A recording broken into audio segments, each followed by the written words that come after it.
meeting. I sent those out to folks in the repeat this afternoon. Does anyone have any comments on Greg's excellent minutes? They were beautifully done. They in fact were. It was a complex, long meeting. Any other comments? Okay, can I have a motion, please? I have a motion to approve, please. I have a motion to approve. Second. Dave Stewart. That was Jason, I think, or was that Andy? No, Andy. that was Andy. Okay. By roll call vote, we have myself, I approve. Dave Stewart. Approve. Okay. Greg Banner. Approve. Andy Semberg. I approve. And Jason Claremont. Approve. Okay, we got all three of us, all five of us. Okay, 5-0. Public comment on sections. It cannot take action on anything here. We do have a visitor. Who was that? Greg, the gentleman on the line. Was he just watching or did he want to make a comment? Well, on the Zoom meeting under attendees, there's 7 attendees, so there's a number of people listening in. Okay.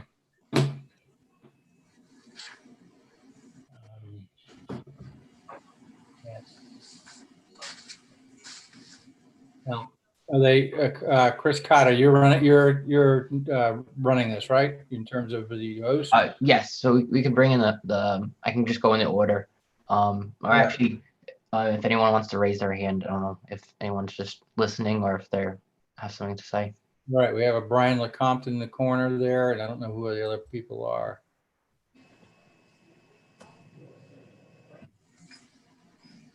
Does anyone want to make a public comment, or are you just here listening to see what's going on with regards to the aquaculture?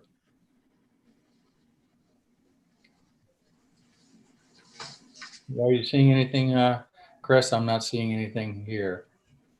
Maybe we're going to become more sophisticated on this, but. We have a couple of people just saying just listening. Oh, Okay. actually, we'll bring in Alan. This is Alan Beggs, 514 Nanaquacket Road.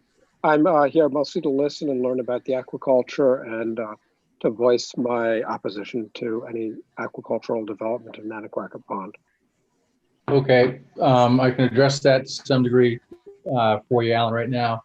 What is going to happen is that the standpoint of the commission was addressed last month. And in my correspondence section, I have emails from the Harbor Commission, rather the CRMC, stating that the matters will anyone that wants to continue has to go to full CRMC board. The BP application for the pond was withdrawn. They are considering relocating their Aconnet River site more outboard, as was alluded to and suggested by a number of the commissioners here. And our objection to Bowen will result in that going to the full CRMC for a public hearing at a time to be determined. In addition, the Bowen application still needs a site survey and will be reviewed by Rhode Island Marine Fisheries Council for conditions with fisheries before it's ready for council review. If the Marine Fisheries Council meets in August, it will hopefully be on the agenda. Then they will meet on an as-needed basis with no set schedule. And then he says, however, given COVID, the CRMC Council has suspended hearing any contentious aquaculture applications until such time that the meetings can resume in person, the additional capacity for public attendance, or alternatively, a process is approved to do so virtually. This may become possible. This may be possible come August via Zoom, but even then, there's a backlog of apps that must be heard before Bowen. So my best guess is that at this time is sometime in the fall, the Bowen app would be ready to go before the council at public meeting. Let me know. And this is from Brian Gotch, Roetsch, who is the new coastal aquaculture coordinator for the CRMC.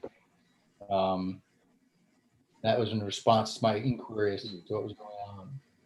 All right, well, thank you very much for that update. Yeah, I thought that might be one of the biggest, most important items on our agenda. Let people know that our input and such last month resulted in people being addressed very clearly with regards to the aquaculture applications. Any other comments? Any other people wanting to make comments about aquaculture or anything else?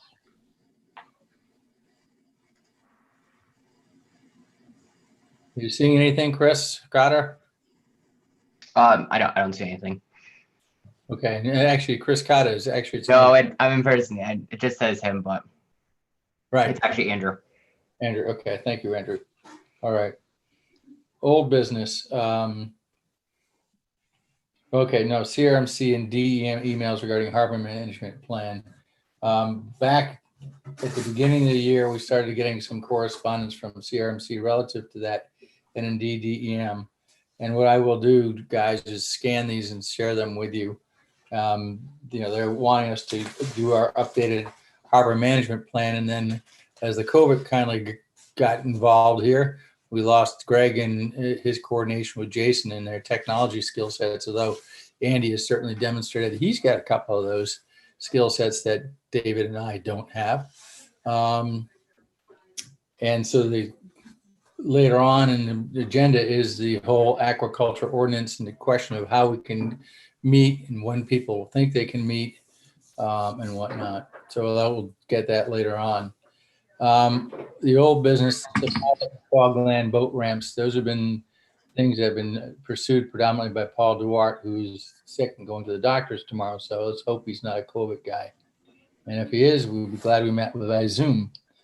Sorry to be so cynical, but it's truth. Investigation of the U.S. Geological Survey regarding the current velocities in the basin. Greg, I think you were going to write to them and see if you could get any response from them. Have you succeeded? I'm not seeing you on my screen, which is something that drives me nuts. Greg, you're still here? I don't see Greg on the list. I think he might have dropped off. That's not good. I think he's taking minutes. Well, it's a good thing you're recording the call. Andrew is okay. Good. Let's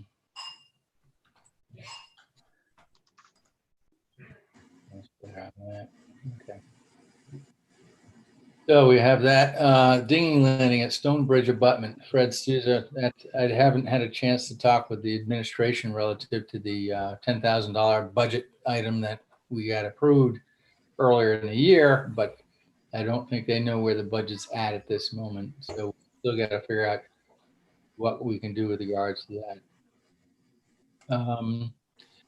Back at last month's meeting, I told people after you may have been too exhausted to hear it, that we had a full go-ahead cooperation with Jacques Alfonso of National Grid, who will also coordinate with his counterpart at Verizon. The poles are owned by those two entities, but different locations. And he feels that neither entity would object. They'd indeed be enthusiastic about the public safety aspect of it and the safety for their own crews, which is good. Until Greg comes back, we can't even take any action because we don't have 5 people right now. So Andy and Jason, with regards to the aquaculture ordinances, Andy, were you brought up to speed on that at all? Did you get copies of what we've been doing so far? On the ordinances or on the specific applications? No, the harbor management plan ordinance that I don't know about the harbor management plan. Okay, Jason, could you send him the latest and greatest that we have that we were working on back at the yacht club? Yeah, I think I have your email from the communications for the meeting, so I'll send that to you, Andy. Okay, great. You know, we were terrorizing the thing. We were doing right through it very nicely back in January. You know, with Andy, the Greg and Jason, the computers, and Greg had the overhead projection capability.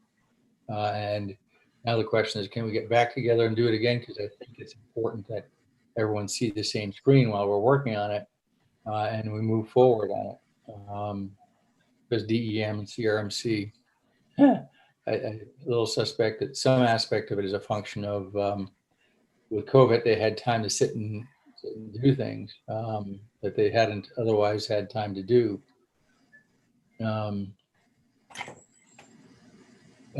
Jason, your gut feeling, is that something we could do on a Zoom format, in a shared screen format? I don't know. It's pretty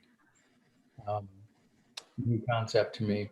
Yeah, I mean, I definitely think we could. You know, a lot of meetings like that are taking place. It's just a matter of being able to capture everybody's input and keep the document, you know, keep the document updated. The big challenge with what we've experienced with that document so far is it's such a large document.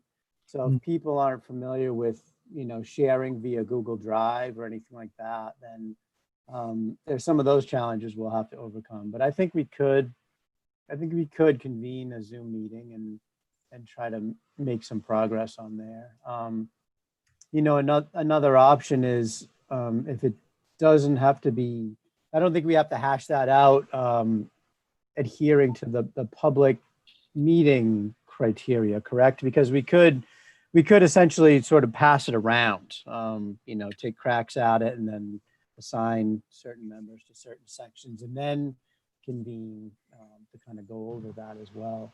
Might be a way to sort of chew it off when everybody has a little bit of time here and there. So, but I do think we could make some progress on it online. Okay, the idea of subsecting it is possible. I don't know if that'd be violative of open meetings or not. You're not allowed to take action independent of an open meeting on something specific like that. You could have a subcommittee, but even those subcommittees then have to comply with open meeting regulations. All right. You know, the public has a right to comment. I'm trying to type a reply to Deb Hagan here. Hey, guys, I got booted off. I just rejoined. It shut down my whole computer, so I missed everything up until now. Well, it's being recorded. You can be scintillated later on.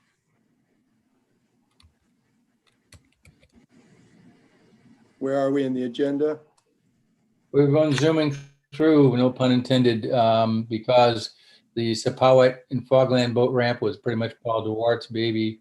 You were not here about asking about the U.S. Geological Survey regarding the current velocities in the basin. And I asked that, I thought you were going to try to call somebody about that.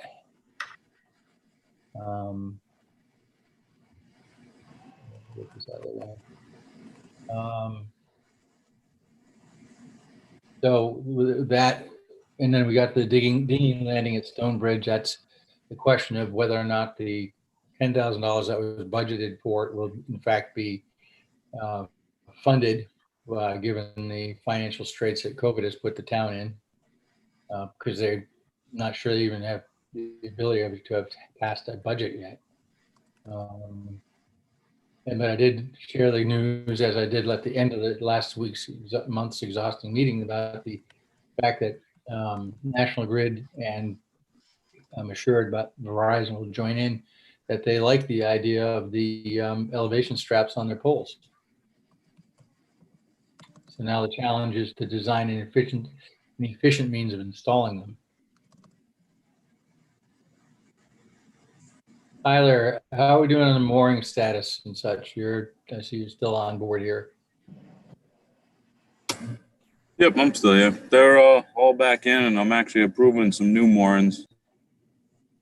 Good. Whereabouts are those? Mostly Fogland right now. Mm-hmm. Are you adding moorings in there or are these riparian owners? No, add in new ones. Okay, we gotta watch our mooring count though, because of the existing harbor management plan. And the coastal has a mooring count that we were right up against the last time, if my memory serves me correctly. Yep, I know about the count. There's still space for some new ones. Okay, cool. I didn't realize that. I saw the boat running a couple times this weekend, so I know it's running well. Anything to report on the boat? Oh, boat's running great. Was out all weekend. Actually, Friday, Saturday, Sunday, it was out. So Yeah, busy weekend. But it's running good. excellent. Good. So that's where we are, Greg. And I told my family that this was probably going to be a very efficient and short meeting. We haven't had much time to do much of anything.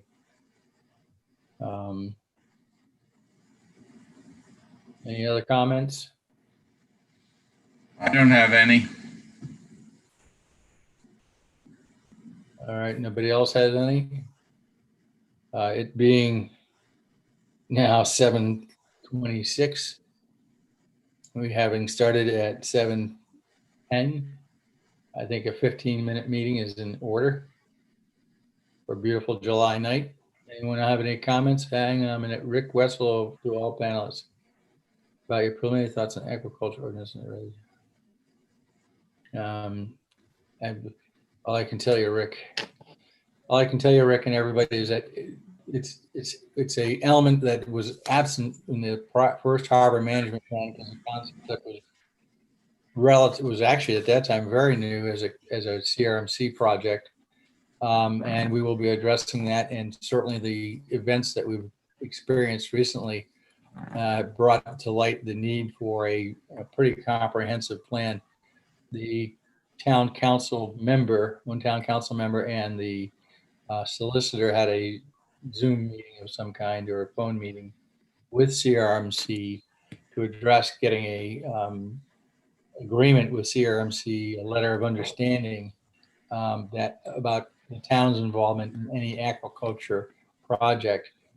As you saw, however, CRMC, even though they don't have to bring what is an administrative project to the attention of the board, and we will always tell them, we want to talk, we want to see it early on, to make sure that the public is aware, and to make sure that the applicant doesn't do something that ultimately turns out to be financially stupid, like putting a floating system in the south end of the pond that'll get them, into lawsuits and everything else.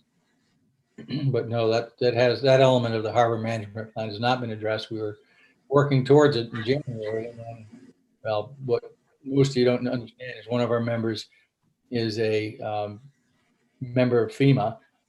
Member is quite the correct term, but he was drawn out to be involved in setting up a lot of the safety and organization elements when they realized that COVID was going to hit the United States hard and strong, and everyone had to be ready. So that's why I was talking about getting the harbor management plan exercise going forward again. Does anyone else have the comments from the public? I'll just see if everyone's typed up a question or not in the chat box.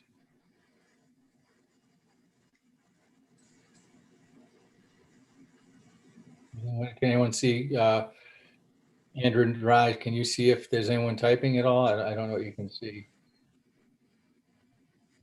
I can't see if anyone's typing. There is no new comments though. I can see that sitting down here. Okay.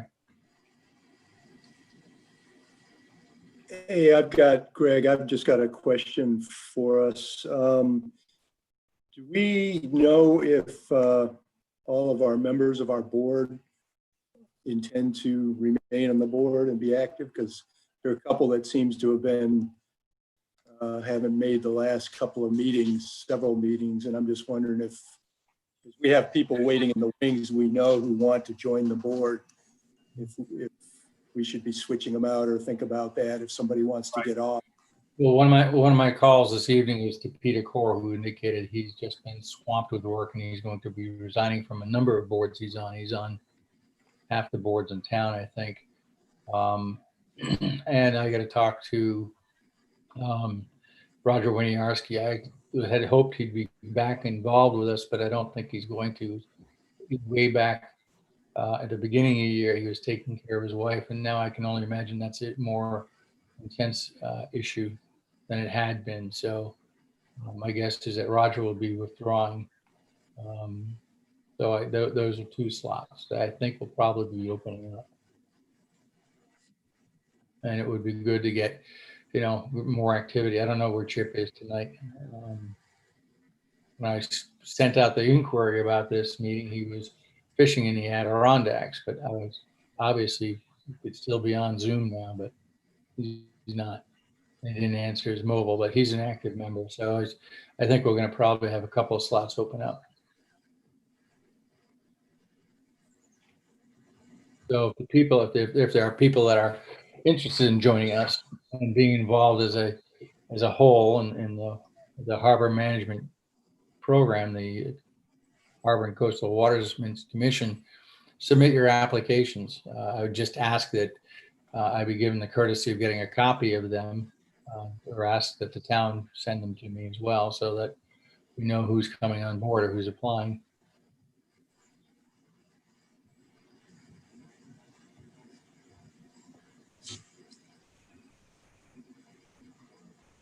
Okay, is that it? That's a very good question, Greg, but yeah.